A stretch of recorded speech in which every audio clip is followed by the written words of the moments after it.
Welcome back to the Godly Impact Podcast. You do have an impact that is immeasurable, eternal, and irreplaceable. The question is not if, it's just going to be a matter of what are you going to do with that impact? What are you going to use it for?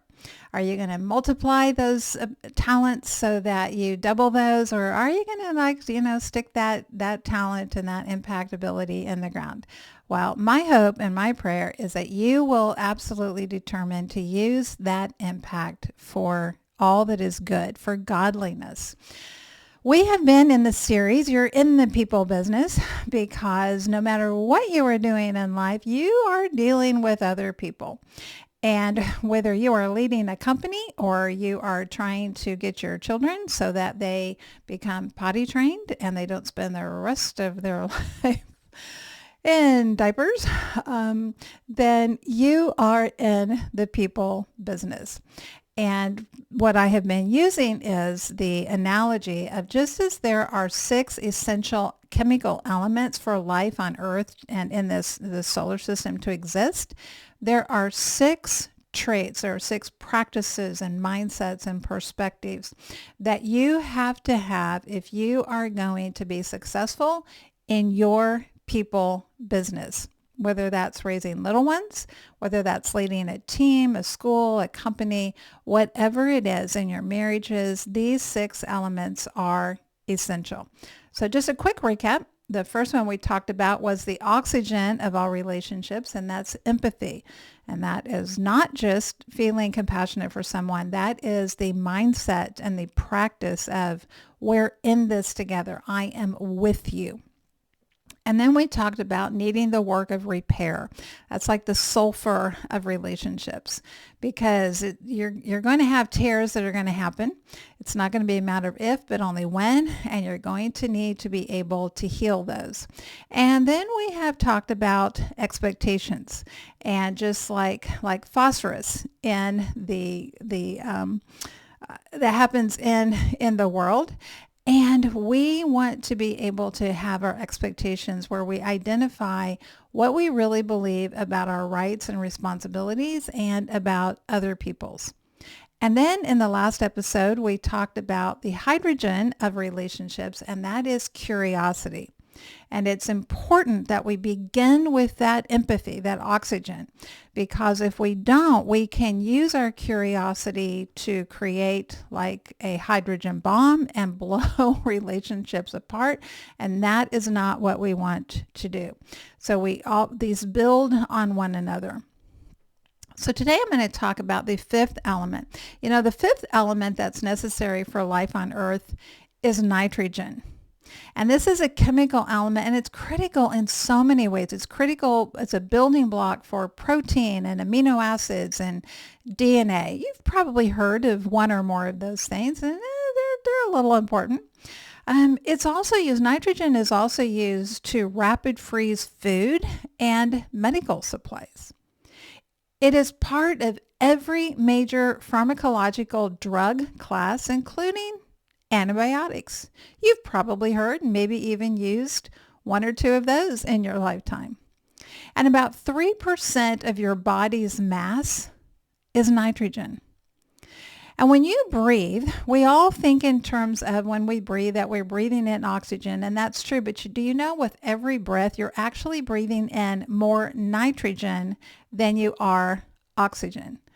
About 78% of the Earth's atmosphere is not made up of oxygen. It's actually made up of nitrogen in a gas form. I'm just kind of suspicious. It seems to me that Oxygen at some point in time hired a better public relations campaign firm, because we all know about the importance of oxygen. Nitrogen just doesn't seem to have had as successful of a run on its public relations, its marketing. Maybe it needs, to hire a new marketing manager. But what is the nitrogen in relationships? It's identity. Now, Identity might seem like one of those buzzwords, like, oh yeah, here we go, identity again, rah, rah, rah, because it's become a word that we are hearing more, both in Christian and in secular circles. But I want you to really focus in and kind of track along with me here today, because identity, just like nitrogen, cannot be overstated in its importance. You know, successful companies understand the role of identity, and they pay billions of dollars to create, promote, and protect their identity. You know, in 1971, a woman named Carolyn Davidson designed a very simple logo. And that logo is now estimated to be worth anywhere between 5 and 26 billion dollars. Not the company behind the logo. They're worth far more.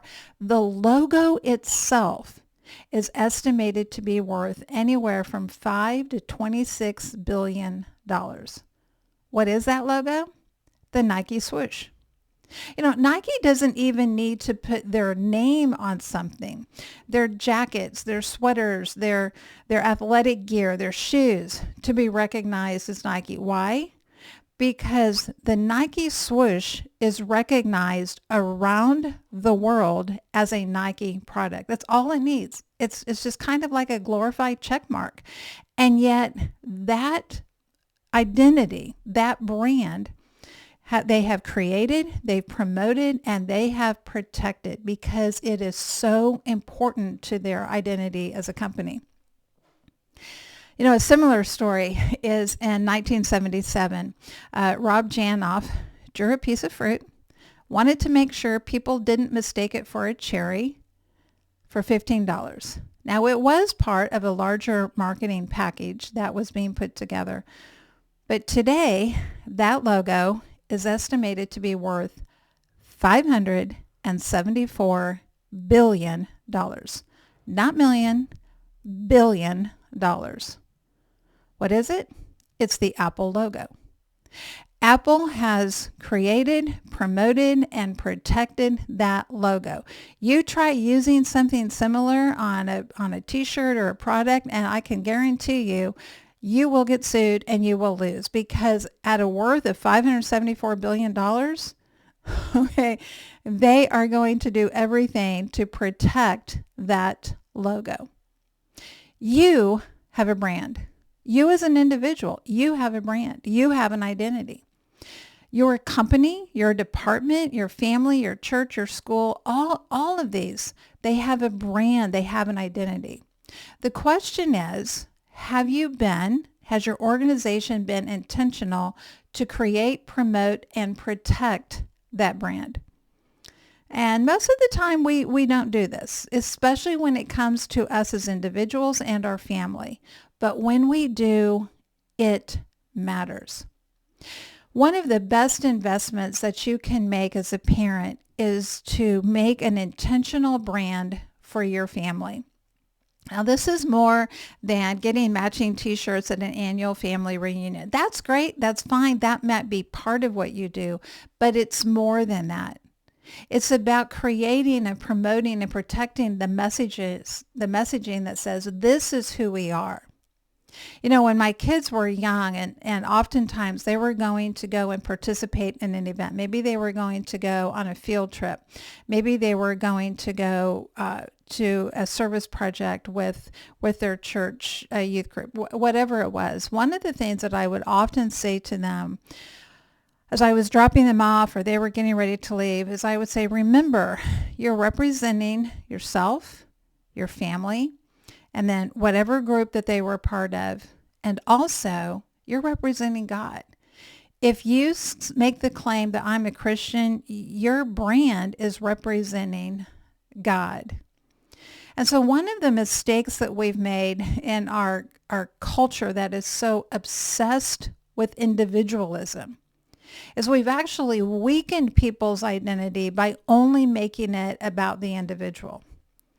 We have misunderstood that no strong identity is ever formed in isolation. Our identities can only be fully developed and realized in the context of interdependence. In the United States especially, we have mistaken independence for maturity. It's not. The height of maturity is recognizing we are by design interdependent, and it's owning our interdependence. True identity doesn't crush a person's uniqueness, nor does it ignore their connectedness. True identity says, this is who I am as part of a larger story, as part of a larger community. Not just the people who are alive on earth now, but what's the larger story that tracks through time? We can fuss about the growing entitlement mindset that we have, that we can see in young people. But part of the reason is because we have focused raising our young people almost exclusively on the importance of the individual. All other cultures don't do this. Now, to be fair, other cultures can err on the side of squashing the individual. In Australia, there's what is known as the tall poppy syndrome. And this has nothing to do with problem poppies that are growing too tall and trying to take over Australia. That's not what tall poppy syndrome is. Rather, it's a mindset that says, don't stand out. Don't aim for something higher than your peers. Blend in. Stay in your lane. Stay in your class. So I'm not promoting the idea that we adhere to tall poppy syndrome. In Germany, homeschooling is still illegal. And a dominant reason why is because the government and the culture prioritize uniformity over individualism. So I'm not suggesting that we go to these extremes either. But we can move more to the center in our Western mindset by balancing both individual development and expression and corporate belonging.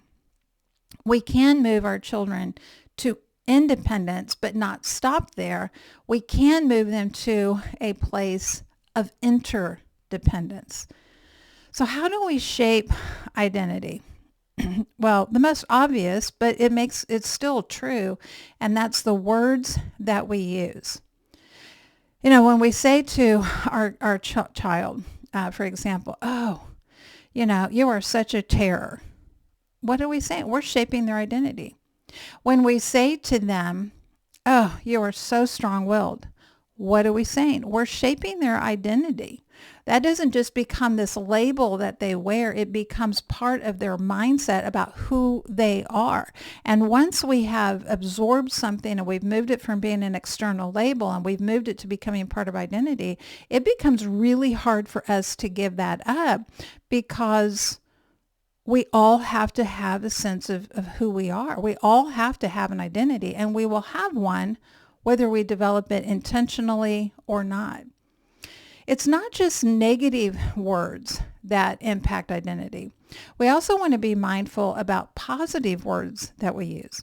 Now, there's absolutely nothing wrong with saying to a child, oh, you're beautiful, you're handsome, you're smart, you're intelligent. But we do want to be mindful that we're not without intention, without trying to do this. One of the things that can happen is if we say, for example, we are always saying to a girl, oh, you're so beautiful. Oh, you're so beautiful. Oh, you're so beautiful. You know what we're going to do is, if we don't counter that with other messages, then we can end up making her identity all about her looks.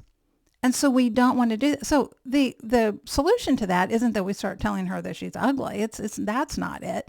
The solution is that we can say things like, wow, your smile is just gorgeous today.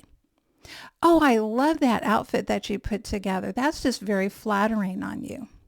We can also highlight other parts of her character and those kinds of traits that aren't just about how I look externally. Even when we say to a child, oh, you're so smart, if they hear that over and over and over and over and over again, then what can happen is Being smart becomes part of their identity. And then what can happen is that can actually become a weakness for them, because then they can be afraid to never admit, I don't know something. Like, I have to be smart. I have to get the best grades. This is my value. This is my identity. It would be far better to say, I love your curiosity. I love your commitment to learn. I love how hard that you continue to work on that problem. Even though that lesson was giving you fits, you stayed with it. Because when we get to the part of character traits, those are the types of things that we want to recognize and speak to and be intentional to build up in our children and in the people around us. It's not just about kids. It's also about the people around us. A second way that we form identity is by the values that we define and state. We have to give language to those. Don't assume whether you are in a department, an organization, or even your family that your values are obvious. They're not. You have to talk about them. If you say to a child, who maybe has been caught lying, in our family, we tell the truth, then it becomes an individual identity, because it begins as a family identity. It's not just, oh, don't tell a lie. It's, oh, no, let's go beyond that. Let's be people who are truth tellers. And when you make it about we, then you are giving them an identity as an individual and as part of a bigger group. If we only focus on individual behaviors, then we miss out on this tremendous opportunity to forge character by looking at how can we use this to build identity. Number 3, the actions that we do and we don't do.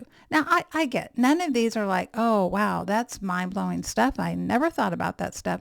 But I want you to realize that sometimes we take the simple things for granted. And because they seem so simple, we forget that we have to be intentional about those. Most of life is not made up of grand gestures. If you've had a successful relationship, or you've had a successful career, it's probably not because of those 1 or 2 or 3 or 4 big grand gestures and events. It's probably because you showed up with the faithfulness in the small, ordinary things over an extended period of time. And it's the same way that we shape identity. It's not these big events and all of a sudden, poof, identity is formed. It's a matter of how we show up with our words, with our values, and with the actions that we do and we don't do over time, just consistently over time. If you prioritize going to your niece or nephew's t-ball games, maybe you prioritize, okay, we're going to go to our sister-in-law's, birthday party. And you say, hey, we're a family who shows up. We show up and we support one another. Say those things to your kids, because then you're letting them know there's intentionality in what you are doing. It's not just a matter that you thought you'd go to the party because you like cake and there was going to be free cake. No, it's a matter that you are going not for the cake. You're going for the family. You're showing up for them. When you take a meal to a family that's just had a new baby, don't be afraid to say, you know what? We're doing this because we are a family who helps other people. So don't be afraid to give these actions language, especially with your children, because then they are able to see that you are choosing to do these with intentionality and you are creating a team identity that hopefully then they will choose to continue to make their individual identity as they grow up. And eventually these phrases become part of their language. The culture, the identity, the brand of your home, your business, your organization, it's the sum total of the words that you speak to people, that you speak to describe people, that you speak about people. It's the values that you give language to, and it's the actions that you take and you don't take. And culture creates identity. The question is, are you intentionally creating the culture so that you are intentionally creating identity, or are you just letting that just kind of happen by itself? And here's the thing, okay? Nobody drifts to success. That's not how it happens. Not in finances, not in relationships, not in raising their kids, not in developing a team or a business or an organization. It takes intentionality. It's not just enough to have good intentions. Okay. Having good intentions is like having a fuel tank that's full of gas in your vehicle. Great, wonderful, necessary. But if you don't get in the car and you don't start the engine and you don't put your foot on the pedal and you don't put it in drive and you don't start navigating the roads, that fuel tank is just going to sit there. It's not going to get you anywhere. And sometimes we can think that because we have these great intentions, that is going to automatically get us to where we want to go. That's not how life works.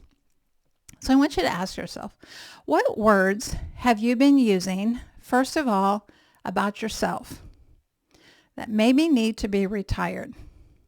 What are some words that you've been using about someone else? And again, these aren't necessarily negative things. Maybe they're positive things, but you're recognizing, oh, I think I need to tweak those a little bit because I think that what I'm wanting to do is not necessarily having the impact that it needs to have. So what words do you need to retire? What words and phrases do you need to replace? What language do you need to begin using instead that's based on truth? And what values do you need to give language to? Do you need to actually start saying to yourself, to your kids, to your team members, to people in your organization? If you're leading an organization, don't assume that your values are self-evident. You have to give language to those, especially in order that they become embedded in the culture and they don't just leave when leadership changes. What actions do you need to continue doing? Because remember that these companies that have these brands, they don't just create the brand. They promote and they protect that brand. And sometimes what we need to do is we need to protect the actions and the words that we've started and that we've begun to promote, but we need to protect those as well. So what are you doing to build the brand, the identity of yourself, who you are as a person, your family, church, school, business, organization? Be intentional about these things because it matters. Be intentional to create, promote, and protect your identity and that of the community that you are a part of. If you haven't already, make sure that you go to the website, stephaniepresents.com. You can sign up there for the weekly newsletter. Also, it's great if you leave a rating and a review for the podcast. That helps other people to know, hey, this is actually something that is worth listening to. And you can stop. You can share this with a friend, a family member. Send it out to your team. But remember this, you do have an impact that is immeasurable, eternal, and irreplaceable. So my question is, what are you going to do with that impact? I hope that you will choose to make it the best it can be and that it will be used for good. All right. See you next time.